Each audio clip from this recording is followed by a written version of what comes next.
I'm Dave Deppner. My organization is called Trees for the Future. We're a charitable organization in Maryland that have a worldwide program helping people to bring trees back to the world's degraded lands. And Ethiopia has become, over the last 8 years, far and away the largest country where we're working.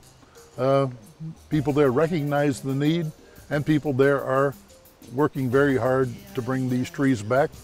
And already they're seeing some pretty good things happen because of these forests. I think one of the reasons that this program has been so successful is we've been able to work very closely with some outstanding people in these countries, some real leaders in these rural areas. And we might just talk about one. He's a veterinarian in Ethiopia, living on the edge of the Rift Valley. His name is Shimeles. My name is Dr. Shimeles Igazu. I'm working for Greener Ethiopia as volunteer board member. Our partner, international partner also for Greener Ethiopia is Trees for the Future. So as you see from here, this is a model. So before 7-8 years with Silte Warada Agriculture Department, the community and the zonal administration, this was taken as a model. You can see that he's had some remarkable success in bringing tree cover back to some very, very degraded lands. These were possibly some of the most eroded lands in the world, and yet within just a matter of a few years he was able to turn the area green again and make it productive. I think a lot of compliments should be paid to the people who live in these areas. They've actually seen this work.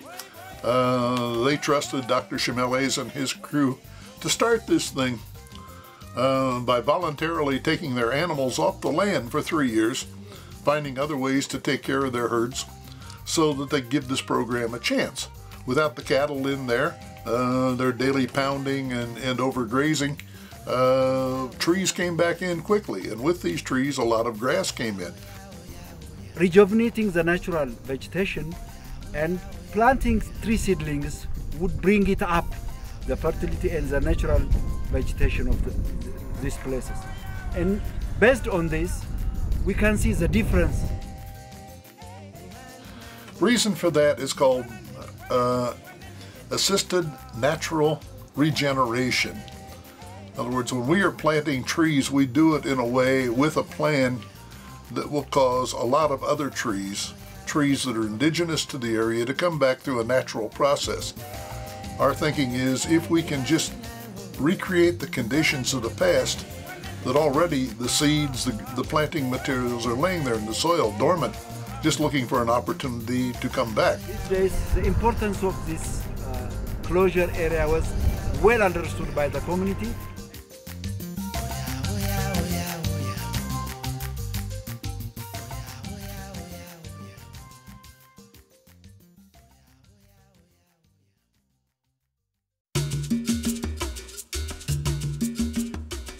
Now we are in Wulbarag Warada, Silte Zone. This place also is closed.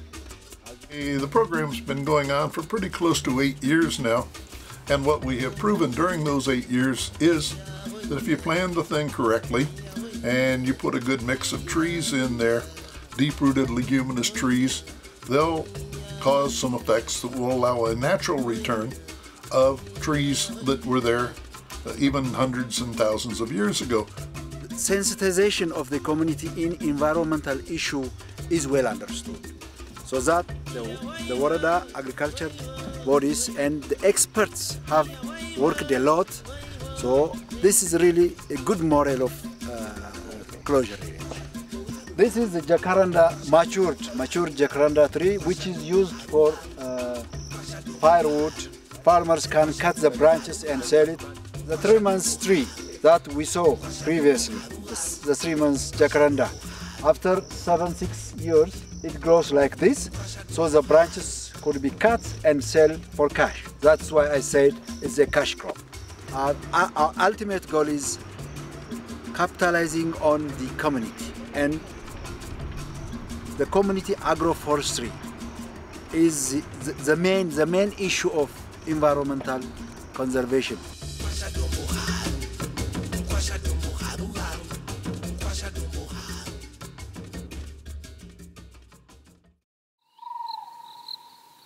My name is Markabu Garado. I am a technician of Greener Ethiopia. I'm working as agroforester. Makada has been doing a tremendous job in this area of Cheka, which is located south and west of Addis Ababa, about 150 kilometers. So Makada has gone in there with a demonstration. He had a lot of people joining with him to show what could be done. Again, they planted a goodly number of species in there. Again, they got their cows off that hillside long enough for the grasses and the trees working together to come back on the land. So that, again, has been a combination of trees and a grass called vetiver, which is very, very good for holding soils and for trapping water on the land long enough for it to soak into the soil. He's gone into some areas where people have just given up on the land. It is so, there's been so much soil erosion and overgrazing and compaction of what is there that they just can't see anything growing anymore. This one is 5 years. This is 5 years? Yeah. That's Gravilia robusta. Whole area is planted from 1 year to 5 years. What we'll do next, now that the trees have started, we're starting to get some volunteer trees, quite a few of them in there, is to start introducing fruit trees, nut trees, other crops, so that there are forest products and food products that can be sustainably harvested and consumed by the people there and sold.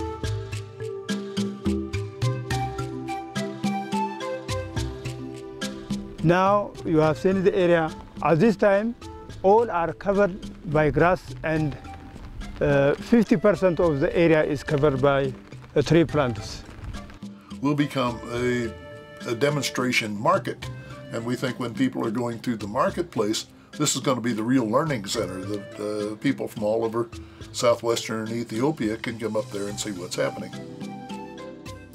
I think if all the people that my message gets to would come to us, or on their own, or with somebody else, and plant a tree, just one tree, it would make a tremendous difference. It would make a tremendous difference in their lives. It would make a tremendous difference in the lives of people all over the world. We'll be happy to help in any way we can. We think the situation is critical. As I say, I think we have answers. I think the world needs some answers, and we're happy to share everything we have to make these answers available to anybody who needs them.